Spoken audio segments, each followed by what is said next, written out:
പതറി നിന്നുപോയി അലക്സാണ്ടർ. അടുത്ത നിമിഷം തന്നെ അയാൾ ഉച്ചത്തിൽ അലറി. ജോലിക്കാരും മറ്റും ഓടി വന്നു. എടാ, നായ്ക്കളെ പിടിച്ചു മാറ്റ്, അയാൾ ഉച്ചത്തിൽ വിളിച്ചു പറഞ്ഞു. ജോലിക്കാരും ഒരു നിമിഷം അന്താളിച്ചു പോയി. അത്ര ഭീകരമായിരുന്നു മുന്നിൽ കാണുന്ന കാഴ്ച. ഒരു മനുഷ്യരൂപത്തെ നായ്ക്കൾ വലിച്ചു പറിക്കുന്നു.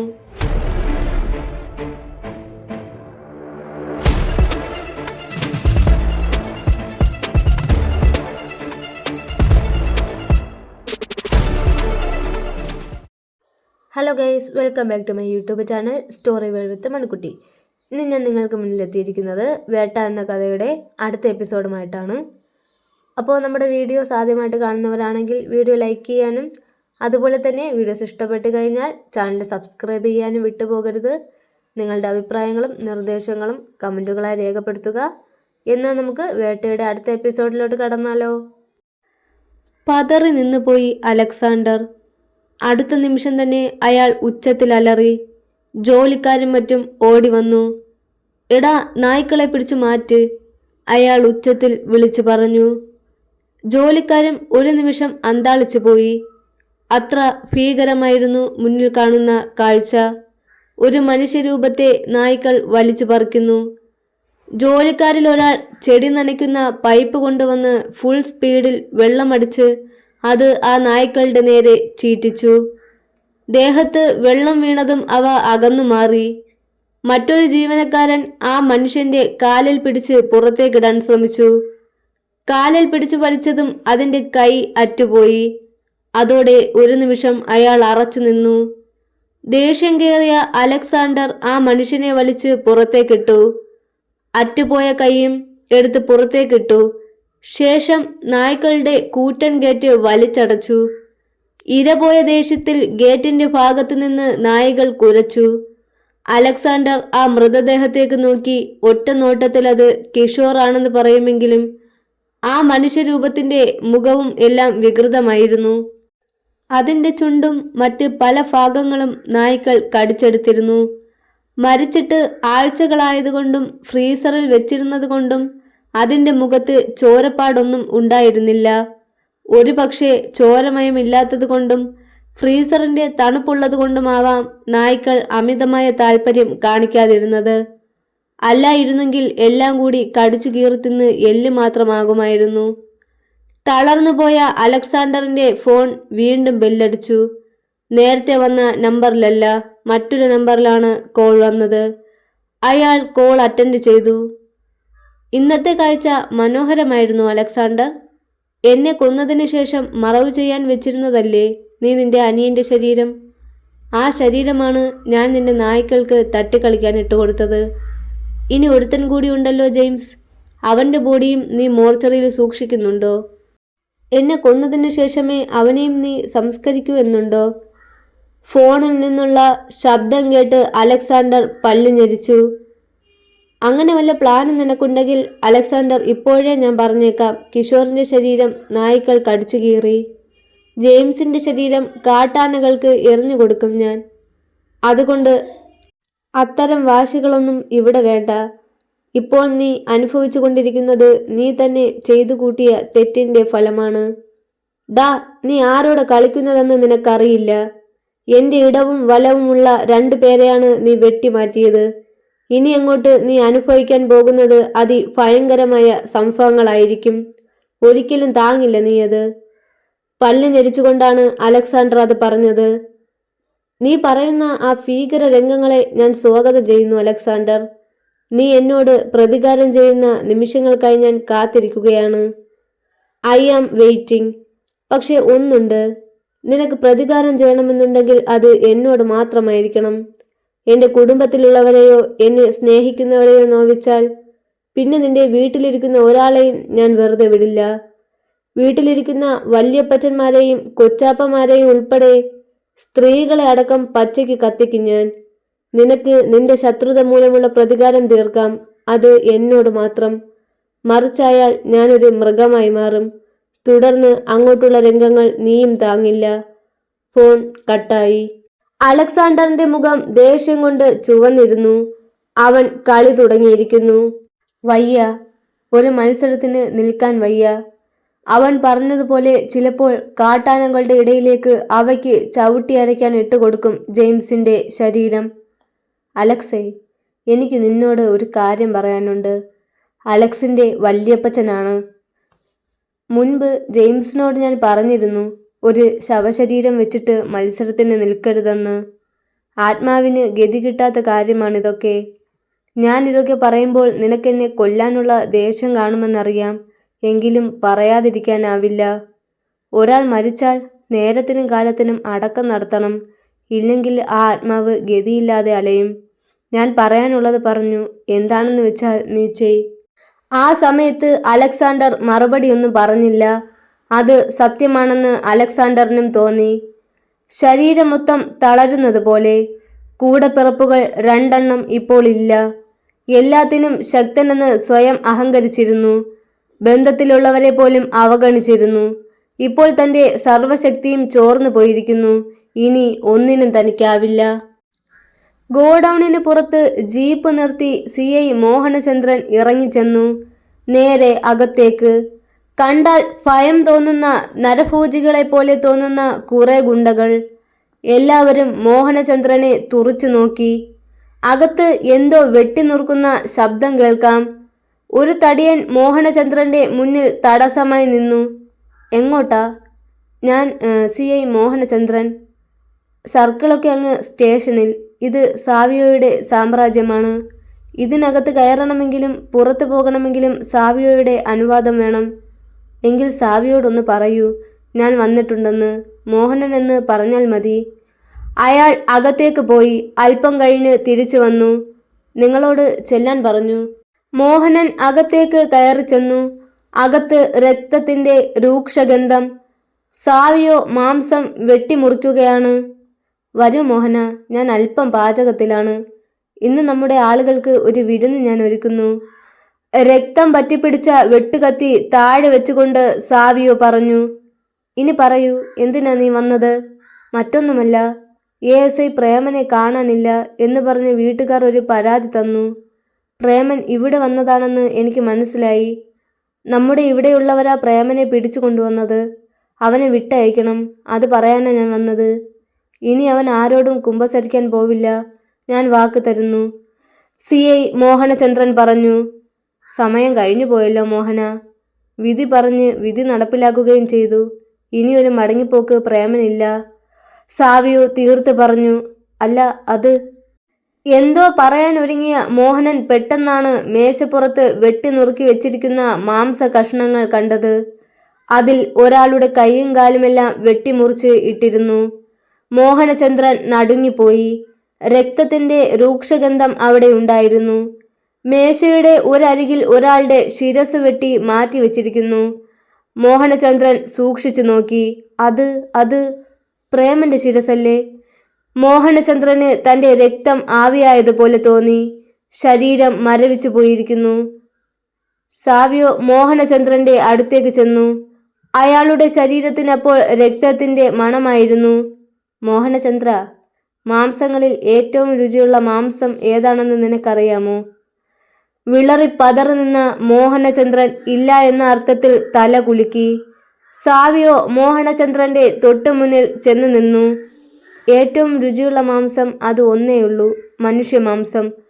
പെട്ടെന്ന് മോഹനചന്ദ്രൻ ഭയന്ന് പുറകിലോട്ട് പോയി. നീ കൂടുന്നു ഈ വിരുന്നിന്? സാവിയോ ചോദിച്ചു. ഇല്ല ഇല്ല, ഞാൻ പോട്ടെ. പോയിട്ട് ഇത്തിരി പണിയുണ്ട്. മോഹനചന്ദ്രൻ അത് പറഞ്ഞപ്പോൾ സാവിയോ ചിരിച്ചു. ഒരു കൊലച്ചിരി പോലെയായിരുന്നു മോഹനചന്ദ്രന് അത് കണ്ടപ്പോൾ തോന്നിയത്. നീ പൊയ്ക്കോ മോഹന, പക്ഷേ നീ പറഞ്ഞ ആ പണി അത് എനിക്കിട്ടാവരുത്. കാലന്റെ കാലനാണ് ഞാൻ, അത് മറക്കരുത്, മറന്നു പോകരുത്. മറന്നാൽ ഇവിടുത്തെ ഊണുമേശയിലെ മാംസമായി വിളമ്പും നിന്നെ ഞാൻ. ഒന്നും പറയാനാവാതെ മോഹനചന്ദ്രൻ പിന്തിരിഞ്ഞു. പെട്ടെന്ന് 2 പേർ മോഹനചന്ദ്രന് മുന്നിൽ മാർഗതടസ്സം സൃഷ്ടിച്ചു നിന്നു. വേണ്ട, അവനെ വിട്ടേക്ക്. സാവിയോ അത് പറഞ്ഞപ്പോൾ അവർ അകന്നു മാറി.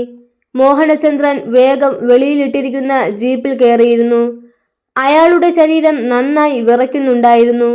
ഇത്രയും ഭീകരമായ രംഗം ആദ്യമായാണ് അയാൾ കാണുന്നത്. അധികം വൈകാതെ തന്നെ അയാൾ ജീപ്പ് സ്റ്റാർട്ട് ചെയ്ത് മുന്നോട്ടെടുത്തു. ഇതേ സമയം സാവിയോയുടെ ഫോൺ ബെല്ലടിച്ചു. ജോസഫ് പത്രോസ് ആയിരുന്നു. സാവിയോ, അലക്സാണ്ടറിന്റെ രണ്ടാമത്തെ അനിയൻ ജെയിംസും കൊല ചെയ്യപ്പെട്ടു, ജോസഫ് പത്രോസ് പറഞ്ഞു. ഞാൻ അറിഞ്ഞു. എന്റെ മാർഗത്തിൽ നിന്ന് മാറി സഞ്ചരിച്ചവനാണ് അലക്സാണ്ടർ. അവനെ രാജാവായിട്ടല്ല ഞാൻ അവിടെ ഇരുത്തിയത്, കാവൽക്കാരനായിട്ടാണ്. പക്ഷെ അവൻ അവിടുത്തെ ചക്രവർത്തിയാവാൻ ശ്രമിച്ചു. അവൻ എൻ്റെ കാൽ കീഴിൽ വീണാൽ അവനുള്ള അഭയം ഞാൻ കൊടുക്കും. ഇല്ല എന്നുണ്ടെങ്കിൽ. ബാക്കി സാവിയോ പറഞ്ഞില്ല.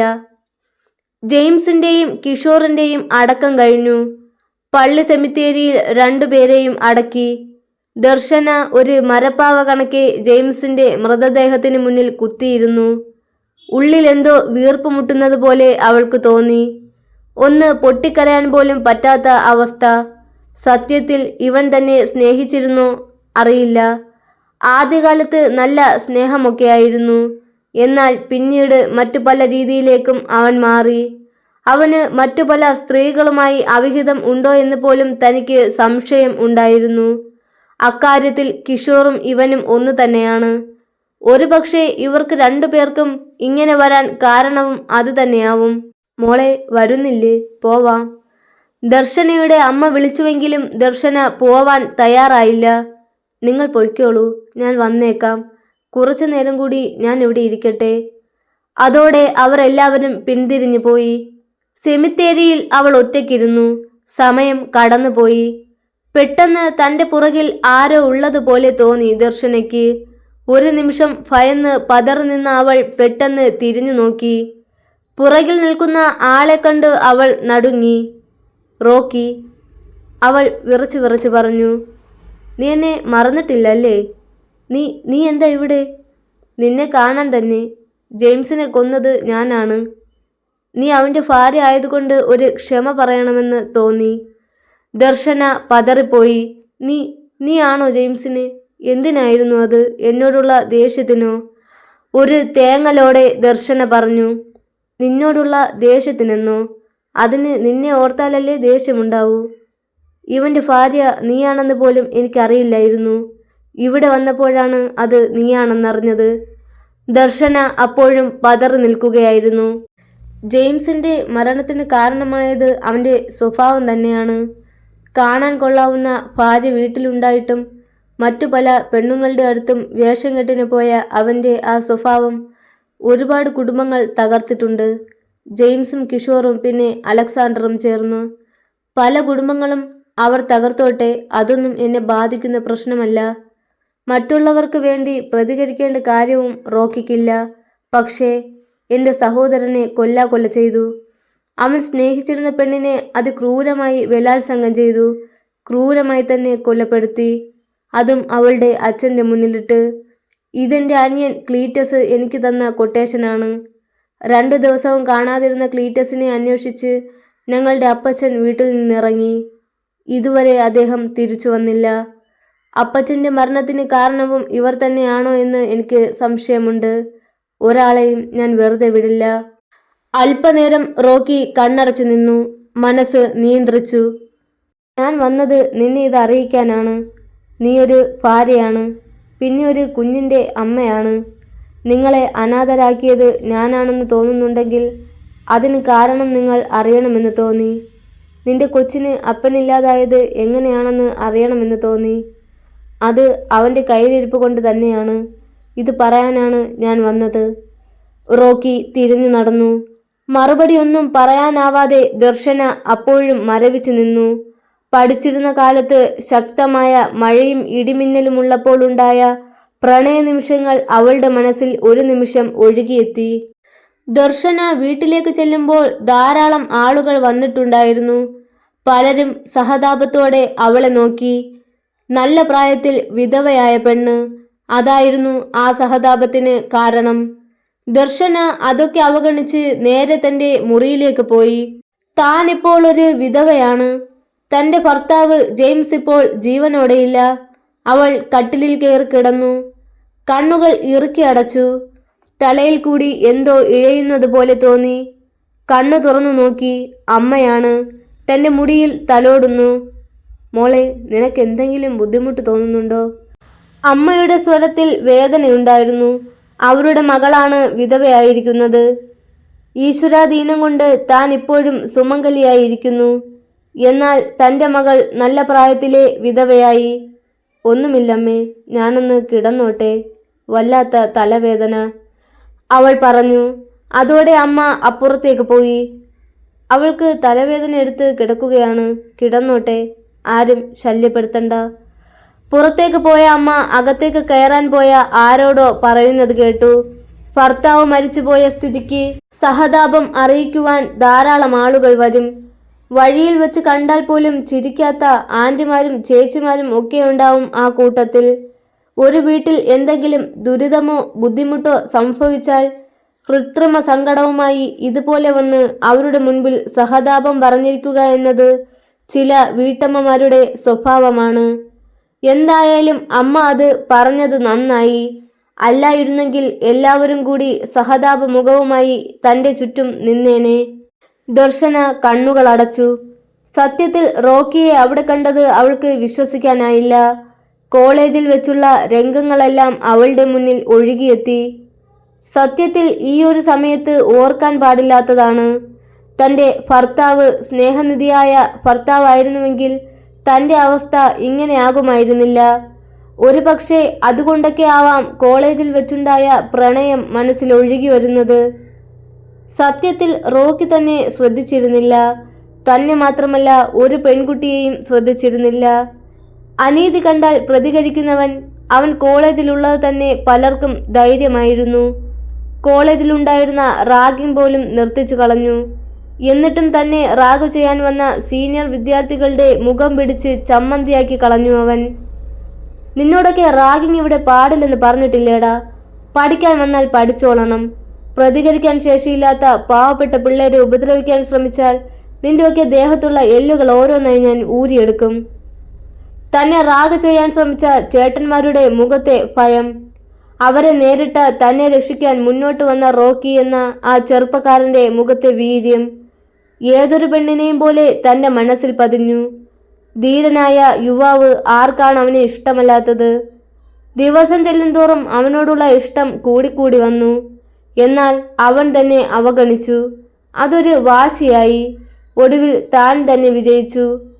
അല്ലെങ്കിലും പെണ്ണ് വിചാരിച്ചാൽ ദുർവാസാവിൻ്റെ മനസ്സ് പോലും ഇളക്കാമെന്നാണല്ലോ പറയുന്നത്. അങ്ങനെ തൻ്റെ പ്രണയത്തിൽ അവൻ വീണു. വല്ലാത്തൊരു സുരക്ഷിതത്വമായിരുന്നു അവൻ കൂടെയുള്ളപ്പോൾ തനിക്ക്. ആരും തന്നെ നോക്കില്ല, അനാവശ്യം പറയില്ല, ബോയ്സ് കമൻ്റ് അടിക്കുകയോ വായി നോക്കുകയോ ഇല്ല. റോക്കിയെ ഭയമായിരുന്നു എല്ലാവർക്കും. ഒരിക്കലും മറക്കാനാവാത്ത പ്രണയ നിമിഷങ്ങൾ വീട്ടിലും അതിനിടയ്ക്ക് അറിഞ്ഞു.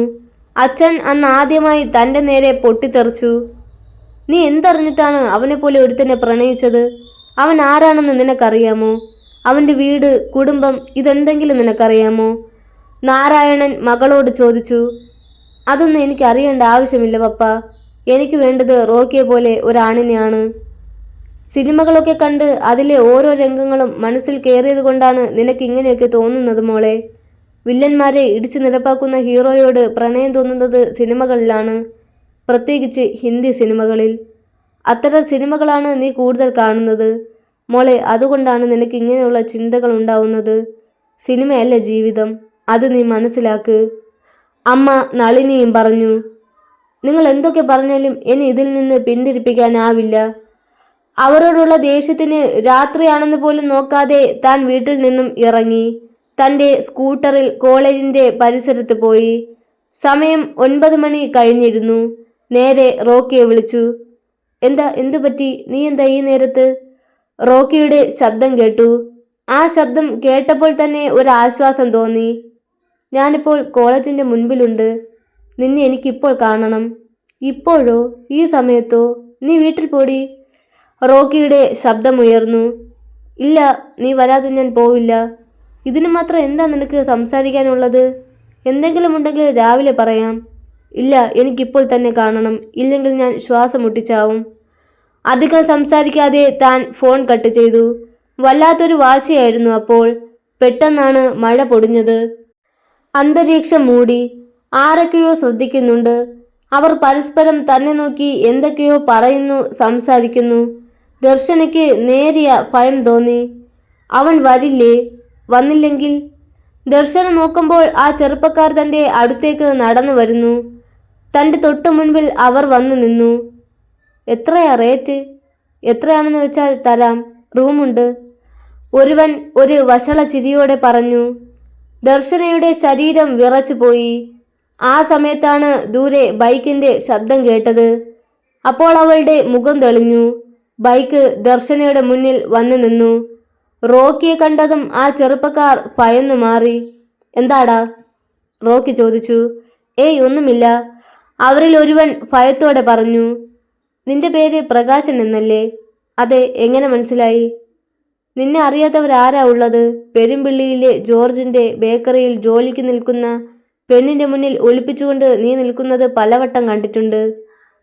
ചെറ്റ പൊക്കി പ്രകാശൻ എന്നല്ലേടാ നിന്നെ പലരും വിളിക്കുന്നത്. നിന്റെ ഭാര്യ ജലജ തൊഴിലുറപ്പ് പണിക്ക് പോകുന്ന സ്ത്രീയല്ലേ? അത്യാവശ്യം പറമ്പ് കച്ചവടവും വിറകിന്റെ കച്ചവടവുമൊക്കെ ആയിട്ട് പോകുന്നുണ്ടല്ലോ നീ.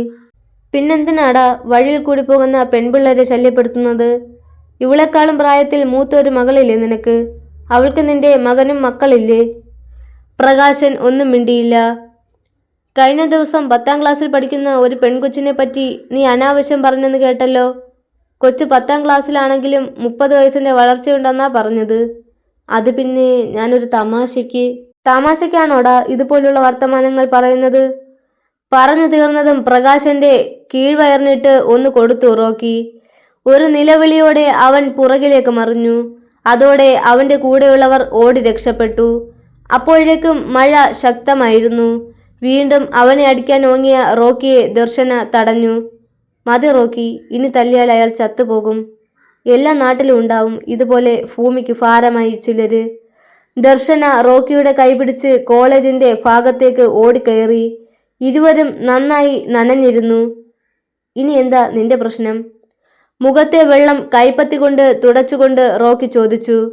നമുക്ക് എത്രയും പെട്ടെന്ന് വിവാഹം കഴിക്കണം, അതുതന്നെ പ്രശ്നം. അതെന്താ ഇത്ര പെട്ടെന്ന്? നീട്ടിക്കൊണ്ടു പോയാൽ ശരിയാവില്ല എന്ന് എനിക്ക് തോന്നി. നീ ഇപ്പോൾ പഠിക്കുകയല്ലേ? പിന്നീട് ചിലപ്പോൾ വേണ്ടായിരുന്നു എന്ന് തോന്നരുത്. ഭാവി നശിച്ചുപോയി എന്ന് തോന്നരുത്. എനിക്കിപ്പോൾ ഒറ്റ തോന്നലേ ഉള്ളൂ റോക്കി, നിന്റെ ഭാര്യയാവുക. അതിൽ കൂടുതൽ എനിക്കൊന്നും വേണ്ട.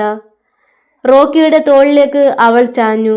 പെട്ടെന്ന് ശക്തമായ ഇടിമിന്നലുണ്ടായി. ഭയന്നുപോയ ദർശന റോക്കിയെ കെട്ടിപ്പിടിച്ചു. അത് കഴിഞ്ഞ് ഇരുവരുടെയും കണ്ണുകൾ തമ്മിൽ കോർത്തു. അവളുടെ കണ്ണുകൾ ചുവന്നിരുന്നു. പുറത്ത് നല്ല മഴയും ഇടിമിന്നലും, ശരീരം കുളിരുന്ന തണുപ്പ്. ദർശന, വേണ്ട, നീ വീട്ടിൽ പൊയ്ക്കോ. ഈ സമയത്ത് നമ്മൾ ഇവിടെ ഇങ്ങനെ ഇരുന്നു കൂടാ. കുളിരുന്ന ആ തണുപ്പിലും റോക്കി അവളോട് പറഞ്ഞു. ഇല്ല, നിന്നെ എനിക്ക് ഇങ്ങനെ കെട്ടിപ്പിടിച്ചിരിക്കണം. അത്രയ്ക്ക് ഞാൻ വീട്ടിൽ ശ്വാസം മുട്ടുന്നുണ്ട്. നിന്റെ മണം, നിന്റെ കൈപ്പത്തിയിലെ തഴമ്പ് കൊണ്ടുള്ള തലോടൽ, നിന്റെ ശരീരത്തിൽ നിന്നും ഉണ്ടാകുന്ന ചൂട്, അതെല്ലാം അനുഭവിച്ച് എനിക്കിവിടെ ഇങ്ങനെ ഇരിക്കണം. അല്ലെങ്കിൽ എനിക്ക് ആരുമില്ലെന്ന തോന്നലുണ്ടാവും. എനിക്ക് ഈ നിമിഷം നീ എൻ്റെ അടുത്ത് ഉണ്ടായേ പറ്റൂ. തണുപ്പ് മൂലം വിറയ്ക്കുകയായിരുന്നു ദർശന. ഇരുവരുടെയും ശരീരങ്ങൾ തമ്മിൽ അടുത്തു. ഒടുവിൽ ആവേശത്തോടെ കെട്ടിപ്പിടിച്ചു. ആ ക്ലാസ് മുറിയിൽ ആ തണുപ്പിൽ അവർ ഇരുവരും കെട്ടിമറിഞ്ഞു. ഒടുവിൽ മഴ തോർന്നു. രംഗം ശാന്തമായി. റോക്കിയുടെ വിരിഞ്ഞ മാറിൽ തല ചേർത്ത് വെച്ച് ദർശന കിടന്നു. ഞാൻ കാര്യമായിട്ടാണ് പറഞ്ഞത്. എത്രയും പെട്ടെന്ന് നമ്മുടെ വിവാഹം നടത്തണമെന്ന്. ഇത്ര പെട്ടെന്ന് നടത്തണമെന്ന് നിനക്കെന്താ ഇത്ര നിർബന്ധം?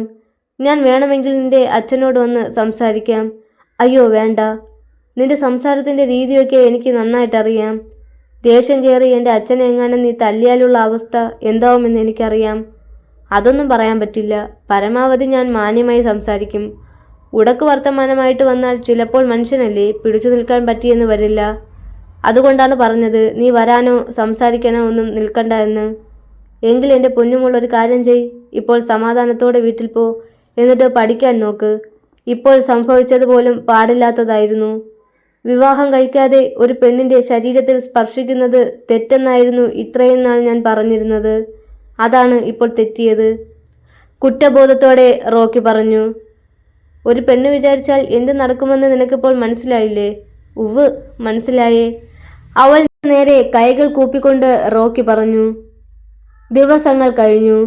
ഒരിക്കൽ ബസ് കയറാൻ സ്റ്റോപ്പിലേക്ക് പോവുകയായിരുന്ന തൻ്റെ മുന്നിൽ ഒരു കാറ് വന്നു നിന്നു. അതിൽ നിന്നും ഒരു ചെറുപ്പക്കാരൻ ഇറങ്ങി. അയാൾ നേരെ തൻ്റെ അടുത്തേക്കാണ് വന്നത്.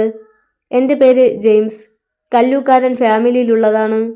പല പ്രാവശ്യമായി തന്നെ ഞാൻ കാണുന്നു. വിവാഹം കഴിക്കാൻ താല്പര്യമുണ്ട്. എനിക്ക് താല്പര്യമില്ല, സോറി. പെട്ടെന്നാണ് ജെയിംസിന്റെ മുഖഭാവം മാറിയത്. തന്നെ അവഗണിച്ച് കടന്നു പോകാൻ ശ്രമിച്ച ദർശനയുടെ കൈക്ക് അയാൾ കയറി പിടിച്ചു. അങ്ങനെ അങ്ങ് പോയാലോ? കണ്ടിഷ്ടപ്പെട്ടതിനെയൊക്കെ കല്ലൂക്കാരന്മാർ സ്വന്തമാക്കിയിട്ടുണ്ട്. നിന്നെ ഞാൻ കാണുകയും ഇഷ്ടപ്പെടുകയും ചെയ്തിട്ടുണ്ടെങ്കിൽ സ്വന്തമാക്കിയിരിക്കും, ഏതു വിധേനയും. വല്ലാത്തൊരു ഖനമായിരുന്നു അപ്പോൾ ജെയിംസിന്റെ വാക്കുകളിൽ. ദർശനയുടെ കൈകൾ വേദനിച്ചു. കൈയെടുക്ക്, അവൾ ദേഷ്യത്തോടെ ജെയിംസിനോട് പറഞ്ഞു. എന്നാൽ ജെയിംസ് പിടിമുറുക്കിയതേ ഉള്ളൂ. ആളുകൾ ശ്രദ്ധിക്കുന്നുവെന്ന് ദർശനയ്ക്ക് മനസ്സിലായി. അവൾക്ക് ദേഷ്യവും സങ്കടവും ഒരുമിച്ച് വന്നു. അടുത്ത നിമിഷം തന്നെ ഒന്നും ആലോചിക്കാതെ തൻ്റെ വലതു കൈ ജെയിംസിന്റെ കവിളത്ത് ആഞ്ഞു വീശി. ഒട്ടും പ്രതീക്ഷിക്കാത്ത അടിയായതുകൊണ്ട് തന്നെ ജെയിംസ് അടിപതറി. അതോടെ അവളുടെ കയ്യിലുള്ള അവന്റെ പിടിവിട്ടു. ആ നിമിഷം തന്നെ ദർശന അവിടെ നിന്നും ഓടി രക്ഷപ്പെട്ടു. ദർശന റോക്കിയുടെ വീട്ടിലേക്ക് കയറി ചെന്നു. വീടിന്റെ മുന്നിൽ തന്നെ ഒരു കറുത്ത നായയുമായി കളിച്ചുകൊണ്ടിരിക്കുന്ന ആളെ കണ്ട് ദർശന അമ്പരന്നു. റോക്കിയല്ലേ അത്? പക്ഷേ മുഖത്തിന് വല്ലാത്തൊരു മാറ്റം. റോക്കിയുടെ മുഖത്ത് കാണുന്ന ഗൗരവമോ ഗാംഭീര്യമോ ഇല്ല. കട്ടിമീശയും കുറ്റിത്താടിയുമില്ല. പകരം കട്ടി കുറഞ്ഞ മീശ, താടിയില്ലാത്ത മുഖം, മുഖത്ത് നിഷ്കളങ്കത. നായ കുരച്ചുകൊണ്ട് ദർശനയുടെ അടുത്തേക്ക് ചെന്നു. ബ്രൂണോ, വേണ്ട. നായയെ കളിപ്പിച്ചുകൊണ്ടിരുന്ന ആൾ നായയെ തടഞ്ഞു. അതോടെ നായ ശാന്തമായി. ആ ചെറുപ്പക്കാരന്റെ ശബ്ദത്തിലും മാറ്റമുണ്ട്. റോക്കിയുടെ ശബ്ദത്തിൽ നല്ല ഗാംഭീര്യമാണ്. ഇദ്ദേഹത്തിന്റെ ശബ്ദത്തിൽ ഗാംഭീര്യമില്ല. നിഷ്കളങ്കനായ ഒരു കോളേജ് പയ്യന്റെ ശബ്ദം. ആരാ? അവൻ ദർശനയോട് ചോദിച്ചു. റോക്കി. അപ്പോഴേക്കും അകത്ത് വാതിൽ തുറന്ന് റോക്കി പുറത്തേക്ക് ഇറങ്ങി വന്നു. ദർശന അത്ഭുതത്തോടെ രണ്ടുപേരെയും മാറി മാറി നോക്കി. നീ ഞെട്ടണ്ട, ഇതെൻ്റെ അനിയനാണ്. പേര് ക്ലീറ്റസ്. നീ എന്നോട് ഇക്കാര്യം പറഞ്ഞില്ലല്ലോ. പറയേണ്ട ആവശ്യം വന്നില്ല. അപ്പോഴേക്കും അമ്മ ക്ലാര ശബ്ദം കേട്ട് ഇറങ്ങി വന്നു. ദർശനയെ കണ്ട് അവർ അമ്പരന്നു. ഏതാ ഈ പെൺകൊച്ച്? ക്ലാര ചോദിച്ചപ്പോൾ ഉത്തരം പറയാനാവാതെ റോക്കി കുഴഞ്ഞു. ക്ലീറ്റസിന്റെ മുഖത്ത് ഒരു പുഞ്ചിരി ഉണ്ടായി. ഇത്? ക്ലാരയെ നോക്കി ദർശന ചോദിച്ചു. ഇത് ഞങ്ങളുടെ അമ്മയാണ്, ക്ലാരയെ ചേർത്ത് പിടിച്ചുകൊണ്ട് ക്ലീറ്റസ് പറഞ്ഞു. ഉടനെ ദർശന ചെന്ന് ക്ലാരയുടെ കാല് തൊട്ട് വന്ദിച്ചു. ഒന്നും മനസ്സിലാവാതെ ക്ലാര ക്ലീറ്റസിനെയും റോക്കിയെയും മാറി മാറി നോക്കി. അമ്മച്ചി, ഞാൻ ദർശന, റോക്കിയുടെ ലവറാണ്. ഒന്നും മനസ്സിലാവാതെ നിന്നു ക്ലാര. അയ്യോ, അമ്മച്ചിക്ക് മനസ്സിലായില്ലേ ചേട്ടന്റെ കാമുകിയാണെന്ന്? ക്ലീറ്റസ് അത് പറഞ്ഞതും ക്ലാര ഞെട്ടലോടെ റോക്കിയെ നോക്കി. റോക്കി ആവട്ടെ ദേഷ്യത്തോടെ ക്ലീറ്റസിനെ തുറച്ചു നോക്കി. ഇവന്റെ കാമുകിയോ? മോൾ എന്തറിഞ്ഞിട്ടാണ് ഇവനെ കയറി പ്രേമിച്ചത്? ക്ലാര അത് പറഞ്ഞപ്പോൾ ക്ലീറ്റസിന് ചിരി പൊട്ടി. റോക്കിയുടെ മുഖം വിളറിപ്പോയി. അതെ മോളെ, ഇവനുണ്ടാക്കാത്ത കേസും ബഹളവുമില്ല. ഇവനെ വിവാഹം കഴിച്ചാൽ മോള് കണ്ണീരിടേണ്ടി വരും, ക്ലാര പറഞ്ഞു. അമ്മേ! ദേഷ്യം കയറിയ റോക്കി ശബ്ദമുയർത്തി വിളിച്ചു. കണ്ടോ അവൻ്റെ ദേഷ്യം കണ്ടോ നീ? മൂക്കത്താ ശുണ്ടി. ഞാൻ അവൻ്റെ അമ്മയായതുകൊണ്ടാണ് അവൻ ക്ഷമിച്ചത്. വേറെ വല്ലവരും ആയിരുന്നെങ്കിൽ ഇപ്പോൾ തല്ലിയേനെ, ക്ലാര പറഞ്ഞു. അതൊക്കെ ഞാൻ ശരിയാക്കി എടുത്തോളാം അമ്മച്ചി, ദർശന പറഞ്ഞു. അമ്മച്ചി, എനിക്ക് ഇവനോട് കുറച്ച് സംസാരിക്കാനുണ്ട്. ക്ലാരയുടെ മറുപടിക്ക് കാത്തു നിൽക്കാതെ റോക്കിയുടെ കൈപിടിച്ച് ദർശന പുറത്തേക്ക് കൊണ്ടുപോയി. ഒന്നും മനസ്സിലാവാതെ അന്തം വിട്ടു നിന്നു ക്ലാര. എന്താടാ ഇത്? ഞാൻ പറഞ്ഞതാ കൊച്ചിന് മനസ്സിലായില്ലേ? ക്ലീറ്റസിനോട് ക്ലാര ചോദിച്ചു. അതമ്മച്ചി, കണ്ടിടത്തോളം ഈ പ്രേമം അസ്ഥിക്ക് പിടിച്ചിട്ടുണ്ട്. ക്ലീറ്റസ് അത് പറഞ്ഞപ്പോൾ ക്ലാര അവൻ്റെ മുഖത്തേക്ക് നോക്കി. നീയും അങ്ങനെ തന്നെയാണല്ലോ. അത് കേട്ടതോടെ ക്ലീറ്റസ് നായയുമായി അകത്തേക്ക് വലിഞ്ഞു. എൻ്റെ കർത്താവേ, അങ്ങേരെങ്ങാനും ഇത് കണ്ടാൽ പ്രശ്നമുണ്ടാകും, ആരോടൊന്നില്ലാതെ ക്ലാര പറഞ്ഞു. ഇതേ സമയം ജെയിംസുമായി ഉണ്ടായ പ്രശ്നം റോക്കിയോട് പറയുകയായിരുന്നു ദർശന. കേട്ട് കഴിഞ്ഞപ്പോൾ റോക്കിയുടെ മുഖം വലിഞ്ഞു മുറുകി. ഇത് കേട്ട് നീ പ്രശ്നത്തിനൊന്നും പോകരുത്. നിന്നോടാദ്യം പറയണ്ട എന്ന് വെച്ചതാണ്. പക്ഷെ പലരും അത് കണ്ടിട്ടുണ്ട്. അവർ ആരെങ്കിലും പറഞ്ഞ് നീ അറിഞ്ഞാൽ ഞാൻ എന്തുകൊണ്ട് നിന്നോട് പറഞ്ഞില്ല എന്ന് നീ ചോദിക്കില്ലേ? അതുകൊണ്ടാ ഞാൻ തന്നെ പറഞ്ഞത്. നിന്നോടൊരുത്തൻ ഇതുപോലെ മോശമായിട്ട് പെരുമാറിയിട്ട് ഞാൻ ചോദിക്കാതിരുന്നാൽ എങ്ങനെയാ? അവന് കൊടുക്കാനുള്ളത് ഞാൻ കൊടുത്തിട്ടുണ്ട്. ഇനി നീയായിട്ട് പ്രശ്നമുണ്ടാക്കരുത്. ദർശൻ അത് പറഞ്ഞപ്പോൾ റോക്കി മറുപടി പറഞ്ഞില്ല. നിന്റെ മൗനം എനിക്ക് ഭയമാകുന്നു റോക്കി. പ്ലീസ്, നീ പ്രശ്നത്തിന് നിൽക്കരുത്. എനിക്ക് വാക്കുതാ. റോക്കിക്ക് നേരെ തൻ്റെ കൈപ്പത്തി നീട്ടിക്കൊണ്ട് ദർശന പറഞ്ഞു. വേറെ ഗത്യന്തരമില്ലാതെ റോക്കി ദർശനയുടെ കൈപ്പത്തിയിൽ പിടിച്ചു. കോളനി ആയതുകൊണ്ട് തന്നെ തൊട്ടപ്പുറത്തെ ആളുകൾ ആരൊക്കെയോ ശ്രദ്ധിക്കുന്നുണ്ട്. പ്രായമായ ഒരു സ്ത്രീ അവരെ നോക്കി നിൽക്കുന്നത് കണ്ടു. എടാ റോക്കിയെ, ഏതാടാ ആ പെങ്കൊച്ച്? പുളിങ്കൊമ്പാണല്ലോ നീ അടിച്ചുകൊണ്ട് വന്നതാണോടാ? പ്രായമായ ആ സ്ത്രീ വിളിച്ചു ചോദിച്ചു. അങ്ങനെ വല്ലതും സംഭവിക്കുകയാണെങ്കിൽ ആദ്യം അമ്മൂമ്മയെ അറിയിക്കാം. ഇപ്പോൾ അകത്ത് പോയി രാമനാമം ജപിക്ക്. ദർശനയാണ് അത് പറഞ്ഞത്. നാവിന് നീട്ടം കൂടല. ക്ലാര കുറച്ച് വെള്ളം കുടിക്കും. ആ സ്ത്രീ അതും പറഞ്ഞുകൊണ്ട് അകത്തേക്ക് കയറിപ്പോയി. ഞാൻ പോട്ടെ, പറഞ്ഞത് മറക്കണ്ട, പ്രശ്നമുണ്ടാക്കരുത്. റോക്കി അവൾ പറഞ്ഞതിന് തല കുലുക്കി സമ്മതിച്ചു. അവൾ പോയതിനു ശേഷം റോക്കി വീട്ടിലേക്ക് കയറി ചെന്നു. എന്തായിരുന്നു രണ്ടുപേരും കൂടി മാറി നിന്നൊരു സംസാരം? ക്ലീറ്റസ് ചോദിച്ചു. നീയും നിന്റെ മറ്റേ പെണ്ണും കൂടി സംസാരിക്കൂലേ? അതൊക്കെ തന്നെ, റോക്കി പറഞ്ഞു. അവൻ ചോദിച്ചതിൽ എന്താടാ തെറ്റ്? ഞങ്ങൾ കൂടി അറിയണ്ടേ നിങ്ങൾ എന്താ സംസാരിച്ചതെന്ന്? ക്ലാര ചോദിച്ചു. തൽക്കാലം അറിയണ്ട. ഇനി എന്തെങ്കിലും അറിയണമെന്നാണെങ്കിൽ ഞാൻ പറയാം. അതും പറഞ്ഞ് റോക്കി അകത്തേക്ക് കയറിപ്പോയി. ഒന്നും മനസ്സിലാവാതെ നിന്നു ക്ലീറ്റസും ക്ലാരയും. പിറ്റേ ദിവസം തന്നെ ജെയിംസിന്റെ കാർ റോക്കിയുടെ മുന്നിൽ വന്ന് നിന്നു. ജെയിംസ് കാറിൽ നിന്നും ഇറങ്ങി റോക്കിയുടെ അടുത്തേക്ക് ചെന്നു. നീയാണ് റോക്കി അല്ലേ? റോക്കി മനസ്സിലാവാത്ത രീതിയിൽ നിന്നു. ഞാൻ ജെയിംസ്, കല്ലൂക്കാരൻ ജെയിംസ്. നിന്റെ പെണ്ണുണ്ടല്ലോ ദർശന, അവൾക്കറിയാം എന്നെ. ഇന്നലെ ഞാൻ അവളെ ഒന്ന് പരിചയപ്പെട്ടായിരുന്നു. ജെയിംസ് പറഞ്ഞത് കേട്ടപ്പോൾ റോക്കിയുടെ കണ്ണുകൾ ചുവന്നു. കൈപ്പത്തി കൂട്ടി ഞെരിച്ചു. ദർശനയ്ക്ക് കൊടുത്ത വാക്കോർത്തപ്പോൾ വേണ്ട എന്ന് വെച്ചു റോക്കി. ജെയിംസ് റോക്കിയുടെ തൊട്ടുമുന്നിൽ വന്നു നിന്നു. അവളെ നീയങ്ങ് മറന്നേക്ക് റോക്കി. അവളിനി എൻ്റെ പെണ്ണാണ്. നിനക്കിനി അവളെ കിട്ടില്ല. റോക്കി ദേഷ്യമുള്ളിൽ അടക്കി നിന്നു.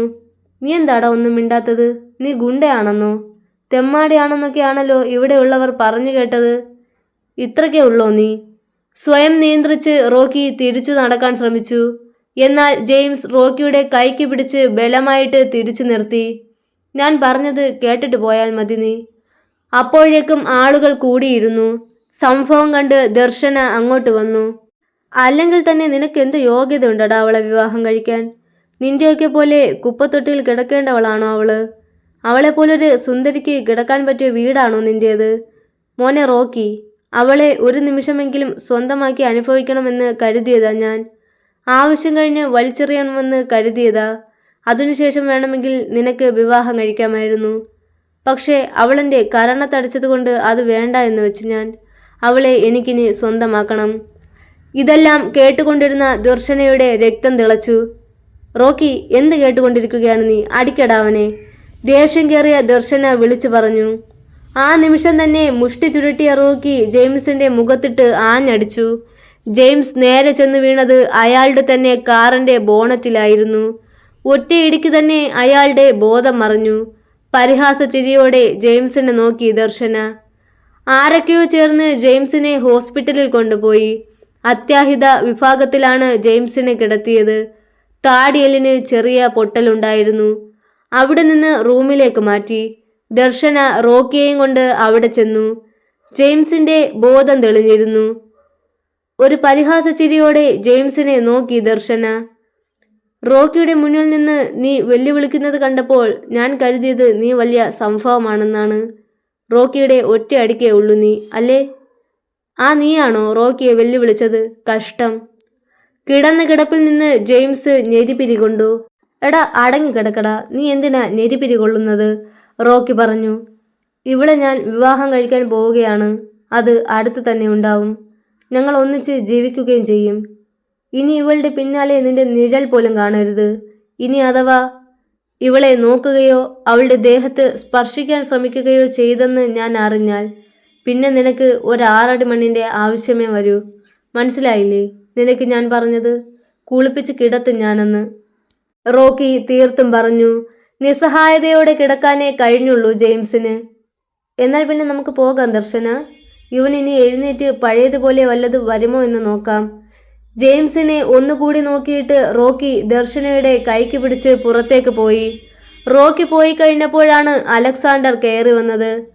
ഞാൻ ഡൽഹിയിൽ നിന്ന് വരുന്ന വഴിയാണ്. വന്നപ്പോഴാണ് വിവരം അറിഞ്ഞത്. എന്താടാ നിനക്ക് സംഭവിച്ചത്? വന്ന ഉടനെ ജെയിംസിനോട് അലക്സാണ്ടർ ചോദിച്ചു.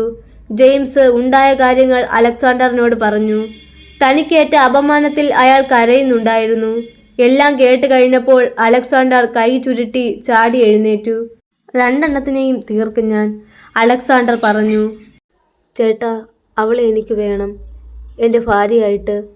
എൻ്റെ കരണത്തടിച്ച അവൾ എൻ്റെ കവിൾ തടവണം. ഞാൻ അവളെ വിവാഹം കഴിച്ച വിവരം അവനറിയണം. അവളെൻ്റെ ഭാര്യയാകുവാനുള്ള എന്തു വേണമെങ്കിലും ചേട്ടായി ചെയ്തോളൂ. അലക്സാണ്ടർ ഇരുന്നിടത്തു നിന്നും എഴുന്നേറ്റു. തൻ്റെ അനിയന്മാർ ആഗ്രഹിച്ചതെന്തും താൻ നടത്തി കൊടുത്തിട്ടുണ്ട്. ഇതും അങ്ങനെ തന്നെയാവും. പിറ്റേ ദിവസം തന്നെ അലക്സാണ്ടറിൻ്റെ കാർ ദർശന ഹൗസിൻ്റെ മുന്നിലെത്തി. നാരായണനും ഭാര്യയും അലക്സാണ്ടറിൻ്റെ സ്വീകരിച്ച് അകത്തിരുത്തി. ഞാൻ അലക്സാണ്ടർ, കല്ലൂക്കാരൻ അലക്സാണ്ടർ. അറിയാം, നാരായണൻ ഭവ്യതയോടെ പറഞ്ഞു. ഞാൻ വന്നത് എൻ്റെ അനിയന് നിങ്ങളുടെ മകളെ വിവാഹം കഴിച്ചാൽ കൊള്ളാമെന്നുണ്ട്. അവൻ്റെ ആഗ്രഹത്തിന് ഞാൻ എതിര് നിന്നിട്ടില്ല. കല്ലൂക്കാരന്മാരെന്ന് വെച്ചാൽ അറിയാമല്ലോ നിങ്ങൾക്ക്. അറിയാം, ഈ നാട്ടിലെ ഏറ്റവും വലിയ കോടീശ്വരന്മാരല്ലേ. ആ കുടുംബത്തിലെ ഒരംഗമാണ് ജെയിംസും. ജാതിയും മതവും ഒന്നും ഞങ്ങൾ നോക്കാറില്ല. അതൊന്നും എനിക്ക് പ്രശ്നമില്ല. എൻ്റെ അനിയൻ്റെ ഇഷ്ടം, അതാണ് എനിക്ക് മുഖ്യം. അതുകൊണ്ട് എത്രയും പെട്ടെന്ന് ഈ വിവാഹം നടത്തണം. അപ്പോഴേക്കും ദർശന കയറി വന്നു. അവർ പറഞ്ഞത് ദർശന കേട്ടിരുന്നു. അലക്സാണ്ടർ ദർശനയുടെ അടുത്തേക്ക് ചെന്നു. കല്ലൂക്കാരന്മാർ ഒന്ന് ആഗ്രഹിച്ചിട്ടുണ്ടെങ്കിൽ അത് സ്വന്തമാക്കിയിട്ടുണ്ട്. നീ ജെയിംസിൻ്റെ പെണ്ണാണ്. നിങ്ങൾ തമ്മിലുള്ള വിവാഹം ഞാൻ നടത്തിയിരിക്കും. അതിന് നിന്റെ അനുവാദം പോലും എനിക്ക് വേണ്ട. അവളുടെ വാക്കുകൾക്ക് ചെവി കൊടുക്കാതെ അലക്സാണ്ടർ പുറത്തേക്ക് പോയി. ദർശന ആകെ തളർന്നു നിന്നു. എന്താടി നീ ആലോചിക്കുന്നത്? ഈ വിവാഹം ഞാൻ നടത്തും. നിന്റെ ഭാഗ്യമാണ് ഇതുപോലൊരാലോചന വന്നത്, നാരായണൻ തീർത്ത് പറഞ്ഞു. നളിനിയും അത് അംഗീകരിച്ചു. ആ നിമിഷം തന്നെയാണ് ദർശനയുടെ ഫോൺ ബെല്ലടിച്ചത്. പരിചയമില്ലാത്ത നമ്പറാണ്. ദർശന ഫോൺ അറ്റൻഡ് ചെയ്തു. ഞാൻ പ്രകാശൻ. അന്ന് രാത്രിയിലെ മഴയിൽ നിന്റെ റേറ്റ് ചോദിച്ചില്ലേ, ആ ആളാ. മനസ്സിലായില്ലേ? ചെറ്റപ്പൊക്കി പ്രകാശൻ. നിങ്ങൾക്കന്ന് റോക്കിയുടെ കയ്യിൽ നിന്ന് കിട്ടിയത് പോരെ? ഇനി എന്താ വേണ്ടത്? വേണ്ടത് എനിക്ക് കിട്ടിയിട്ടുണ്ട് കൊച്ചേ. അന്ന് രാത്രി നീയും ആ റോക്കിയും തമ്മിൽ കോളേജിലെ ആ നിലാവത്ത് കെട്ടിമറിഞ്ഞതൊക്കെ എൻ്റെ ഫോണിലുണ്ട്. സംശയമുണ്ടെങ്കിൽ ഞാനത് വാട്സപ്പ് അയച്ചു തരാം. ഈ നമ്പറിൽ അയച്ചാൽ മതിയല്ലോ അല്ലേ? ഫോൺ കട്ടായി. ദർശന നടുങ്ങി നിൽക്കുകയായിരുന്നു അപ്പോൾ. അല്പം കഴിഞ്ഞ് ഒരു നമ്പറിൽ എന്തോ മെസ്സേജ് വാട്സപ്പിൽ വന്നത് കണ്ടു. വീഡിയോ ആണ്. ദർശന വേഗം തൻ്റെ മുറിയിൽ കയറി ആ വീഡിയോ ഓൺ ചെയ്തു. അന്ന് രാത്രി റോക്കിയോടൊപ്പം താൻ ചെയ്തു കൂട്ടിയത് മുഴുവൻ അതിലുണ്ട്. ദർശനയുടെ കണ്ണിൽ ഇരുട്ട് കയറി. തല കറങ്ങുന്നത് പോലെ തോന്നി. പെട്ടെന്ന് വീണ്ടും അതേ നമ്പറിൽ കോൾ വന്നു. വിറയ്ക്കുന്ന വിരലുകളോടെ അവൾ ഫോൺ അറ്റൻഡ് ചെയ്തു. എന്താ എന്താ നിങ്ങൾക്ക് വേണ്ടത്? വിറച്ച് വിറച്ച് അവൾ ചോദിച്ചു. എനിക്ക് വേണ്ടത് നിന്നെ. ഒന്നുകിൽ ഇന്ന് രാത്രി ഞാൻ പറയുന്നിടത്ത് നീ വരണം. എന്നിട്ട് നീ നിന്റെ കാമുകനോട് കാണിച്ചതുപോലെയൊക്കെ എന്നോടും കാണിക്കണം. അതല്ല എങ്കിൽ എനിക്ക് 10 ലക്ഷം രൂപ വേണം. രണ്ടിലേതെങ്കിലും ഒന്ന് ഇന്ന് രാത്രി സംഭവിച്ചിരിക്കണം. അപ്പുറത്തു നിന്നുള്ള പ്രകാശന്റെ ശബ്ദം കേട്ട് ദർശന നടുങ്ങി നിന്നു.